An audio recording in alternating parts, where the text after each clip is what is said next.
Dear Dr. Craig, thank you for your work. And this questioner says, I am reading Victor Stinger's book. You've debated him a couple of times. I'm reading his book, God, the Failed Hypothesis. And in the fourth chapter, titled Cosmic Evidence, he makes somewhat of a response to your cosmological argument. Would you please address? On page 122, he says, Christian apologist William Lane Craig has made a number of sophisticated arguments that he claims show that the universe must have had a beginning, and that beginning implies a personal creator. Then he mentions you're using Hawking in support of this. He then continues, however, Hawking has repudiated his own earlier proof.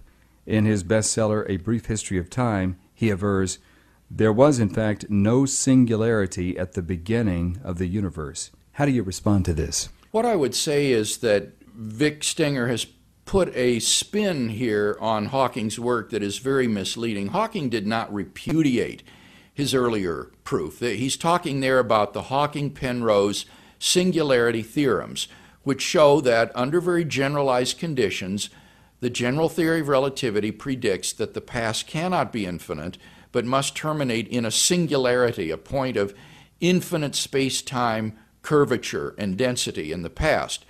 Now, what Hawking did after that in 1983 was develop a model of the universe based on the marriage of quantum physics with general relativity that enabled him to escape the conditions that predicted a singularity. So it wasn't that he repudiated the proof.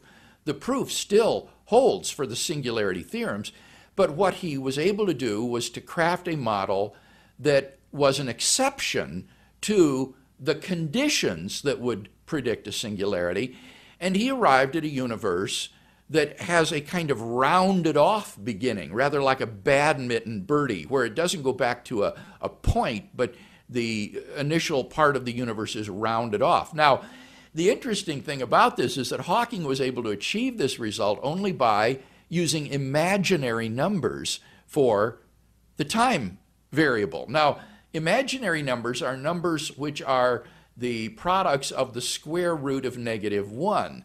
Now, there's no real number that is the square root of a negative number, because any number squared is always a positive number. So mathematicians call these imaginary numbers. And the problem is that although these are useful tools in computations, nobody has any idea what it would mean to talk about imaginary time, any more than talking about the imaginary volume of this room or the imaginary area of a field. The use of imaginary numbers is just a mathematical device to make the equations easier to solve.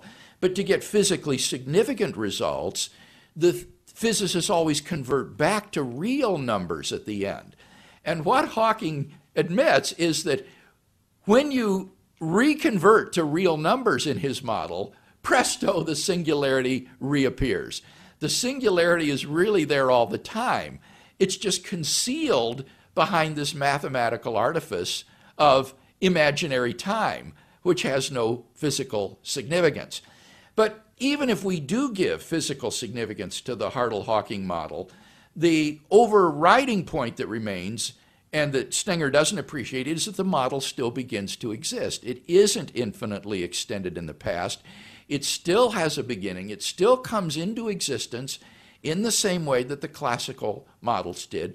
It just doesn't do so at a point of infinite space-time curvature and infinite density. So Hawking himself says in his 1996 book, The Nature of Space and Time, co-authored with Roger Penrose, that virtually everyone today agrees that the universe and time itself had a beginning at the Big Bang. And his quantum physical model does nothing to extend the universe into the infinite past and to remove the beginning of the universe.